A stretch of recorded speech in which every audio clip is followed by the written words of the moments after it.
चला सुरुवात करूया. सगळ्यांना माहिती आहे ना रे, टायटल काय आहे? जोरावर. बायोन किंवा बायोन्सी नावाची कॉन्सेप्ट असते आणि ऑब्विसली हा काय आहे बाळांनो? फोर्स आहे. आणि मग हा समजून घ्यायचा आहे आपल्याला, what is mean by बायोंट force. बायोंट force म्हणजे नेमकं काय आहे? मग त्यासाठी आपण काही एक्झाम्पल्स घेऊया, इंटरेस्ट क्रिएट करूया की तसंच का वगैरे वगैरे, किंवा ऍटलिस्ट तसं होतं, तुम्ही ते अनुभवलं का, अशा काही गोष्टी बघूया आणि मग त्याच्यानंतर त्याचं कारण शोधा. आणि ते कारण म्हणजे बायोंट फोर्स असेल. तर मला असं वाटतं चॅप्टर चालू होतं ना, चॅप्टरच्या इंट्रोडक्शन मध्ये मी एक गोष्ट सांगितली होती तुम्हाला, इंट्रो मध्ये चॅप्टरच्या. आठवत असेल बघा, नसेल तर युट्यूबवरती इंट्रोडक्शन टाकलेलं आहे, त्याच्यात मी सांगितलं होतं तुम्हाला की एक काम करायचं छोटस, नीट लक्ष द्या. तुमच्या हातामध्ये एक बादली आहे, बकेट आहे. बकेट कळते ना? एक घागर आहे. घागर कळते ना? कारण त्याच्यावर बरीच गाणी आहेत, घागर घेऊन अशी गाणी आहेत ना. घागर कळली तुम्हाला? त्या घागरीत तुम्हाला काय ओतायचंय? पाणी. आता सगळ्यांना मी दोन कामं सांगणार आहे.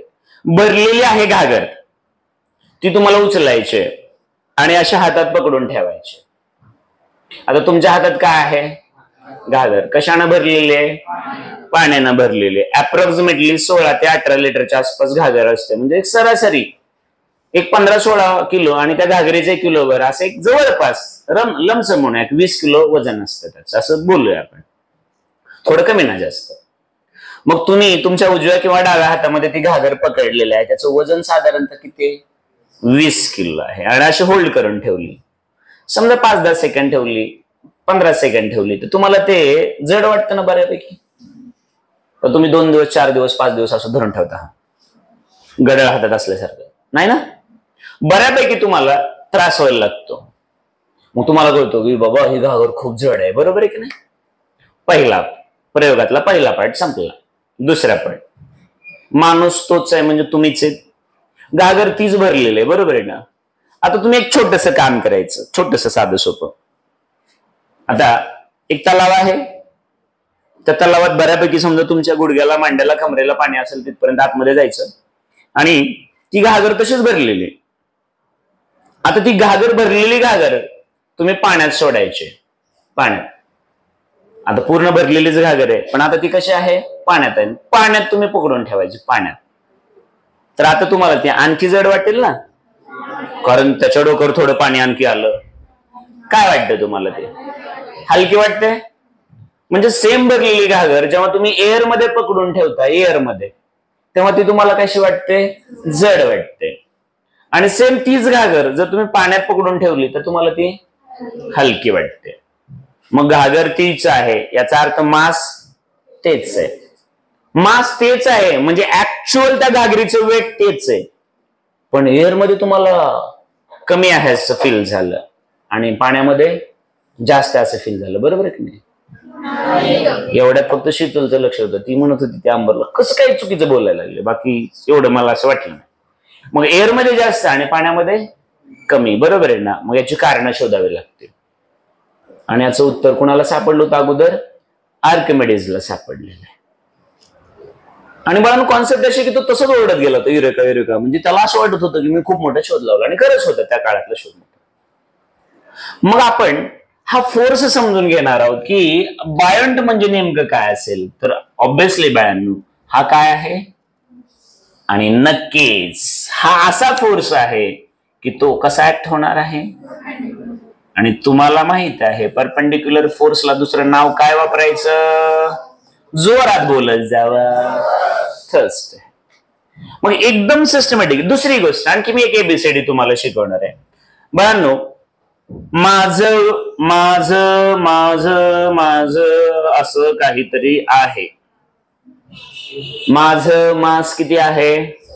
60 किलो आहे बरं का, 80-85 नाही माझं. मग मी 60 किलोचा, मी इथं उभा आहे. कशावरती आहे? स्टेजवरती आहे. मग माझं मास म्हणजेच माझा फोर्स असेल का? अरे माझं मास म्हणजे माझा फोर्स असेल का?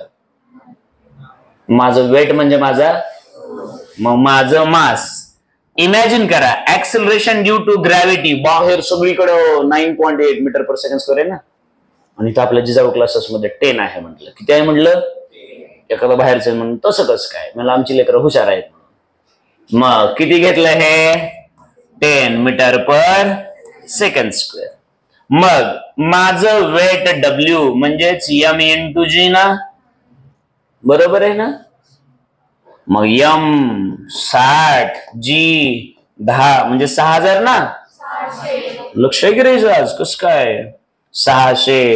वेट असल्यामुळे युनिट काय? न्यूटन. म्हणजेच तो एक प्रकारचा काय झाला? म्हणजेच मास काय देऊ शकतं? मास काय देऊ शकतं? फोर्स कोण देऊ शकतं?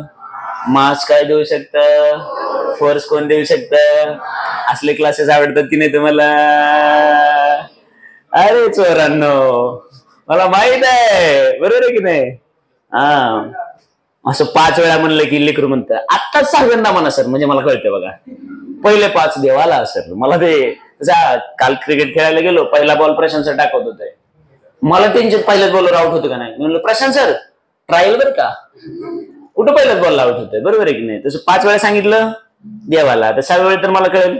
मग ज्या ठिकाणी मास आहे त्याला काय असतं? वेट. वेट म्हणजे वन टाइप ऑफ. एवढं लक्षात आलं? फिरून फिरून का आलं ते? नाही आणखी पुढे कळेल तुम्हाला 2 मिनिटात.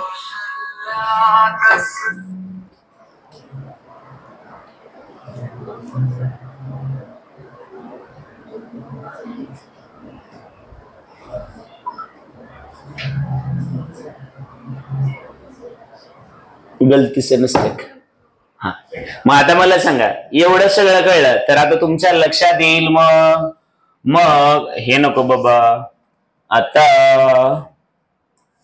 हे आपल्यासाठी खूप खूप मोठं भांड असेल. तुम्ही याला काय नाव द्यायचं ते द्या बाबांनो, कारण तुम्ही नाव कसली पण देता, बघून बिगुन काय काय. हा, मग यात काय भरायचंय? चला भरलं पाणी.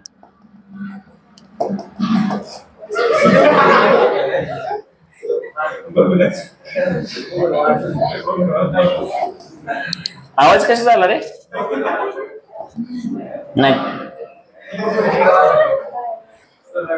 मग आता इमॅजिन करा बाळांनो, माझ्याकडे एक XYZ मटेरियलचा एक स्पेअर आहे, बॉल आहे. बॉल कळतो ना.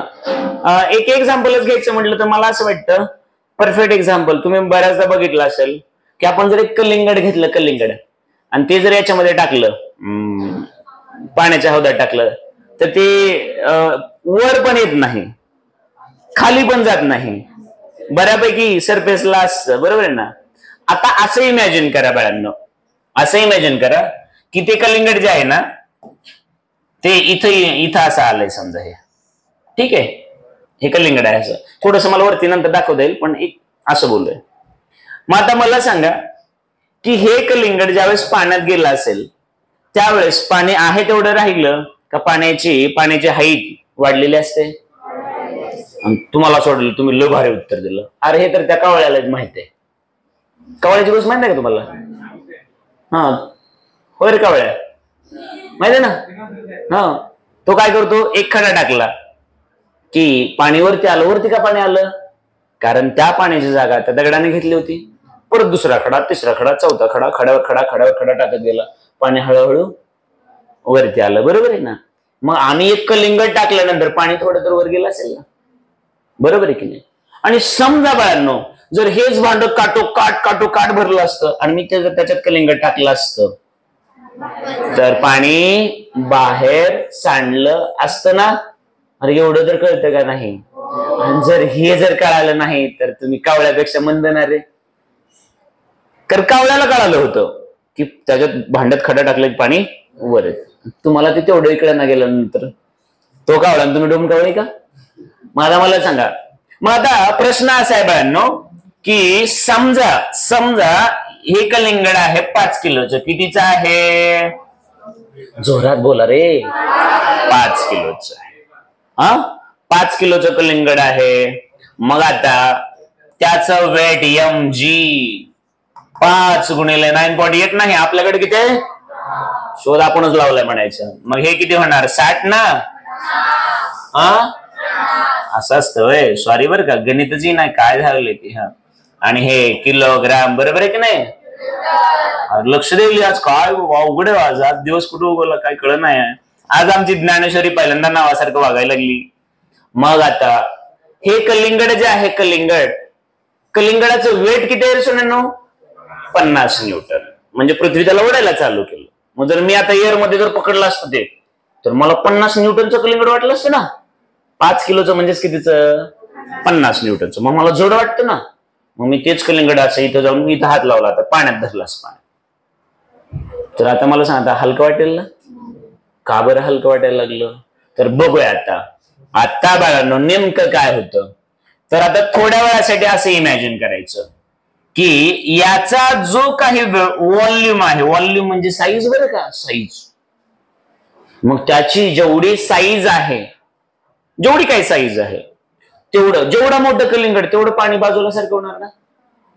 जेवढं छोटं कलिंगड तेवढं पाणी कमीच बाजूला होणार. बरोबर आहे ना. समजा टब काटो भरला, असं फुल टब भरला, फुल टब भरला. आणि त्या सिच्युएशन मध्ये मी त्या टब मध्ये जाऊन बसलो, पाणी बऱ्यापैकी सांडेल. मग मी बाहेर आलो, परत टब भरला. आणि आता समजा तुमच्याच पैकी, समजा मी सुनीलला म्हणलं चल सुनील जाऊन बसवतो. आता पाणी तेवढंच सांडेल का जास्त सांडेल का कमी सांडेल? तुम्ही बोलायला लागला, मी नाही. आता म्हणलं चल सुनील बाहेर, परत मी फुल टब भरला. आणि मग मी म्हणलं माय भाऊ चल टब मध्ये जाऊन बस. आता डोक्यात घुसायला हे. मग ऍक्च्युअल मध्ये काय होत असतं बाळांनो, समजा मी असं म्हटलं की हे जे कलिंगड आहे, हे कलिंगड याचा व्हॉल्यूम किती आहे? तर एक उदाहरण की तेवढ्या जागेमध्ये समजा 5 लिटर पाणी बसते म्हटलं, किती? किंवा 5 कॉमन वाटेल, समजा 4 लिटर बसते म्हटलं, किती? मग त्याचा व्हॉल्यूम किती आहे? Volume 4 litre. याचा अर्थ कळाला का की कलिंगडाला किती जागा लागते? 4 लिटर पाण्याची, असं मी बोललो. मग ज्यावेळेस कलिंगड पाण्यात पडलं तेव्हा पाणी किती बाजूला सरकलं? बरोबर आहे की नाही? ही कॉन्सेप्ट पुढे मी सांगणारच आहे, पण तोपर्यंत इथं ऐका नेमकं कसं होतं ते. जास्त डिटेल मध्ये सांगेल, पण आता एवढंच लक्षात ठेवा की हे कलिंगड सध्या पाण्यात आहे ना, पाण्यात आहे. मग एअर मध्ये होतं तेव्हा मला ते खूप जड वाटत होतं, पाण्यात गेलं हलकं वाटायला. का? कारण ज्या वेळेस बाळांनो हे कलिंगड पाण्यात जातं त्यावेळेस याच्या खाली जे पाणी आहे, हे पाणी या कलिंगडावरती असा अपवर्ड फोर्स टाकतं. कसला फोर्स टाकतं? आणि तो त्याला कसा असेल, म्हणजेच हा काय टाकतं त्याच्यावरती? थर्स्ट टाकतं. मग आता तुम्ही मला सांगा की एअर मध्ये मी हा कलिंगड पकडलं आणि एअर पण फोर्स टाकतं, पण एअरचा फोर्स खूप खूप खूप खूप कमी पडतो, त्याच्यामुळे आपल्याला तो जाणवत नाही. पण पाण्याचा अपवर्ड थर्स्ट जो आहे तो बऱ्यापैकी जास्त आहे आणि तेच रिझन आहे. मग आता तुम्हीच मला सांगा एक एक्झाम्पल. समजा ही पाण्याची बादली आहे, बकेट आहे, मी अशी होल्ड करून ठेवली एअर मध्ये. मग खालून कोणीतरी ढकलतंय, पुश करतंय, पण ते एवढं निग्लिजिबल आहे, मला जाणवत नाही.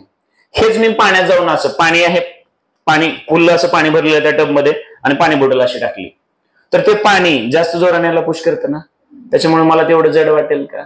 नाही वाटत. लक्षात आलं का?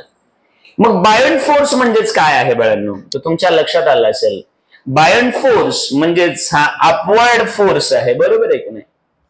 आणि ते कोण टाकतं बाळांनो? तर ते फ्लुइड टाकतं. इथं कोण आहे? वॉटर आहे, तर ते वॉटर टाकतं. कुणावरती टाकतं? तर त्या ऑब्जेक्टवरती. कुठल्या ऑब्जेक्टवरती? जो त्या पाण्यात पडलाय. मग याचा अर्थ तो पूर्णपणेच बुडायला पाहिजे का? नाही. तो पूर्णपणे बुडला तरी टाकतं किंवा तो पूर्ण नाही बुडला तरी टाकतं. साधं सोपं एक्झाम्पल जर सांगायचं म्हटलं तर समुद्रावरती जे जहाज असतात ना बाळांनो, जहाज, होड्या वगैरे, त्याला खालून कोणतरी ढकलत असेल ना रे बाळांनो, तेव्हाच ते वर आहेत ना. बरोबर आहे की नाही? आणि कुठलीही गोष्ट बाळांनो, कुठली एक पाणी बॉटल पूर्ण पाण्याची अशी भरायची, पाणी बॉटल पूर्ण भरायची अशी, आणि वरच्या बाजूला अशी थोडीशी ओपन ठेवली 2 बोटं, आणि याची कॅप पूर्ण झाकण असं लावायचं, आणि कुठेही आपलं समजा टोकलवर पाणी घ्यायचं आणि त्याची ही बाटली टाकायची. ही खाली तळाला जाते का बुडते का? नाही ना बुडणार. मग एखादा ऑब्जेक्ट बुडतो का वर पाण्यावरती तरंगतो, हे कोण ठरवत असतं? तर हे ठरवत असतात हे 2 फोर्स. आता मला सांगा, या ऑब्जेक्टचं वेट असं खाली येत असेल ना रे बाळांनो, आणि याचा हा अपवर्ड थर्स्ट त्याला वरती ढकलत असेल ना, मग जर वेट स्ट्रॉंग आहे ऍज कम्पेअर्ड टू, तर हे खाली येणार ना.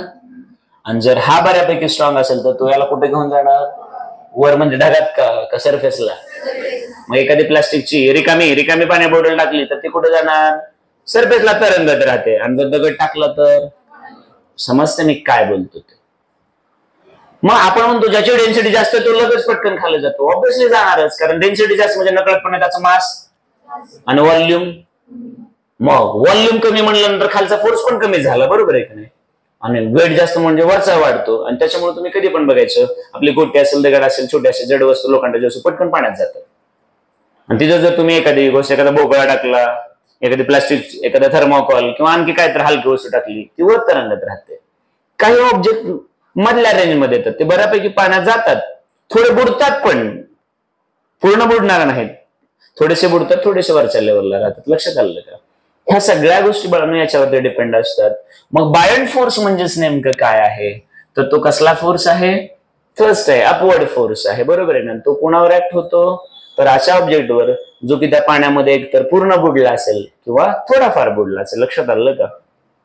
मग एवढं सगळं जे आपल्याला आपल्या मराठी भाषेमध्ये कळालेलं आहे ते त्या इंग्रजांच्या भाषेत लिहावं लागेल ना थोडं तरी, बरोबर आहे की नाही. मग मी जर असं म्हटलं बघा की आपल्याला हे डिफाईन करायचं, तर आपली एक फ्रेम ठरलेली आहे. मग त्याच्यात जर मी टाकलं, मी म्हटलं असं की buoyant force can be defined as, माझं काम झालं, आता पुढचं तुमचं आहे. डिफाईन्ड ऍज दी, हा very good, as the upward force. म्हणले कसला फोर्स आहे हा, upward force. Very good, upward force. त्यालाच तुम्ही दुसरं नाव काय दिलं होतं, very good, thrust. The upward force which is exerted by, म्हणावं लागेल कुणी टाकला, त्या फ्लुइडने टाकला, त्या लिक्विडने टाकला, कुणावर टाकला, तर त्या ऑब्जेक्टवर, त्या बॉडीवर टाकला. कुठली बॉडी, जी त्या पाण्यामध्ये, त्या लिक्विडमध्ये, त्या फ्लुइडमध्ये बुडलेली आहे. मग ती पूर्णच बुडली का, तर पूर्ण पण बुडलेली असेल किंवा थोडीफार असेल, बरोबर आहे ना. मग एकतर पार्शली म्हणा किंवा कम्प्लिटली म्हणा, किंवा आपल्या नोट्स मध्ये होली शब्द वापरलेला आहे, म्हणजे याचा पूर्ण. लक्षात आलं का. मग मला सांगा, जर हे तुम्हाला, आणि मी तुम्हाला आता 11वीला तुम्ही, तुमच्यातली बरीच लोक माझ्याकडे जॉईन झालेले, त्यांना तर सवय लागलेली आहे की एखादी गोष्ट ज्यावेळेस आपल्याला कळते त्यावेळेस आपण ती कशी मांडत असतो. आणि मला असं वाटत ना, आपल्याकडे डेफिनेशन पाठ करायचं कल्चरच नाही बरं का अख्ख्या शहरामध्ये. मला असं वाटतं एकमेव आपण असे असो की ज्या ठिकाणी डेफिनेशन पाठ, रटा, हे करायला ते करायला बिलकुल वेळ नाही. जे समजलं तेच इथं असतं. आणि मला असं वाटत ना, मी जे लिहिली तीच डेफिनेशन एक्झॅक्ट कुठं असेल हेही मला माहित नाही. लक्षात आलं का. खरंच मला माहित नाही. 10 पैकी एखाद्या ठिकाणी जर तुम्हाला बरोबर सापडली असेल तर आपल्याला वेळच असतं ना. आपण सगळे, मी नाही करत, आपण सगळे मिळून करतो ना. तुम्ही बघितलं असेल 10 पैकी किमान 8 डेफिनेशन तर तुम्हीच बनवलेले असतात, आणि तुम्ही बनवलेलंच मी घेतो. हिमाजून भोरे असलं कधीच नाही. तुम्ही बनवा, तेच घेऊया. मग मला सांगा, बायंट फोर्स कसा म्हणलात तुम्ही, अपवर्ड फोर्स, बरोबर आहे की नाही. आणि त्यालाच नाव काय दिलं, विच इज एक्झर्टेड ना रे बाळांनो, टाकलंय ना, एक्झर्टेड बाय दी, काय म्हणणार तुम्ही, फ्लुइड. फ्लुइडचा अर्थ कळतो का. फ्लुइड म्हणजे काय, तर ते फ्लो होतं, बरोबर आहे ना. कधी, फोर्स लावल्या, पाणी फ्लो होत असते, फोर्स लावल्यास होतं का नाही. नद्या कशाच्या असतात, मग पाणी फ्लोच होतं ना. Which is exerted by the fluid, पण कोणावर, on the object, on the object. Which is partially, तर म्हणा थोडाफार बुडलेला असेल ना रे, पार्शली, और त्यांनी होल्ली शब्द वापरला होता, मी म्हटलं कम्प्लिटली इमर्स्ड, बरोबर आहे का. इमर्स्ड याचा अर्थ बुडणे, त्याच्यामध्ये असणे, बरोबर आहे का रे सोनांनो. मग मला सांगा, खरं खरं समजलंय का तुम्हाला. मी परत एकदा क्लिअर करतो हे. जेव्हा कुठलाही ऑब्जेक्ट पाण्यामध्ये जाईल, एक तर तो पूर्ण बुडलेला असेल किंवा थोडा अर्ध्यावर अर्ध्या. आपण पोहत असताना पूर्ण बुडलेला असतो का, अर्धे पाण्यात अर्धे वरती असतो, असंच असतं ना. जहाज बघितलं तुम्ही, जहाजाचं काही पोर्शन पाण्यात असतो तर काही पोर्शन पाण्याच्या वरती असतो, असंच असतं ना बाळांनो. मग मला सांगा, ज्यावेळेस एखादा ऑब्जेक्ट पूर्ण बुडेल किंवा पूर्ण बुडणारही नाही, त्या केसमध्ये त्या ऑब्जेक्ट वरती खालून खालच्या साईडने खाली, आता ऑब्जेक्ट समजा इथं आहे, ऑब्जेक्ट इथं आहे, पण याला याला ह्या बॉटमला खालच्या बाजूने हे पाणी काय टाकणार, फोर्स टाकणार. मग ऑब्जेक्ट वर डोक्यावर आहे, मग त्याला वर ढकलावं लागणार ना. म्हणून तो फोर्स कसा झाला बाळांनो, अपवर्ड. बरोबर आहे ना. नाव का दिलं अपवर्ड, कळालं का, त्याला वर ढकलायचंय त्याला. मग मला सांगा, buoyant force can be defined as the upward force, आणि त्यालाच काय नाव दिलं, कारण तो परपेंडिक्युलर आहे त्याला. मग विच इज एक्झर्टेड बाय, कोणी टाकला तो, फ्लुइडने. आता पाण्यात टाकला, तर पाण्यात ऑब्जेक्ट पडला होता, तर फ्लुइडच्या ठिकाणी काय म्हणणार, पाणी म्हणणार. बरोबर आहे ना, वॉटर म्हणणार. आणि समजा तिथं ऑब्जेक्ट कुठला होता, कलिंगड, तर आम्ही ऑब्जेक्टच्या ठिकाणी काय म्हणणार, कलिंगड म्हणणार. बरोबर आहे ना. कलिंगडाला इंग्लिश मध्ये मँगो म्हणतात ना. बघा, सगळं माहिती आहे तुम्हाला, तरी म्हणतात तिथं अडचण आली तिथे अडचण आली. मग स्पेशल झाला असतं, force exerted by water on the surface of watermelon. बरोबर आहे ना. But that force is perpendicular, that's why that is known as a thrust. एवढं सोपं असतं हे सगळं. तुम्ही एवढं अवघड करता की इंग्रज सुद्धा म्हणत असतील, खरंच आपली भाषा एवढी अवघड आहे, आपली मराठी अवघड आहे. बरोबर आहे की नाही. मराठी अवघड आहे, इंग्लिश अवघड, मराठीत असले भारी भारी अर्थ निघतात. नंतर सांगतो मी तुम्हाला, त्याचं वेगवेगळं क्लास घेऊ आपण. लक्षात आलं का रे हे. मग खरं मला सांगा, बाय अँड फोर्स कळलाय का तुम्हाला, जोरात.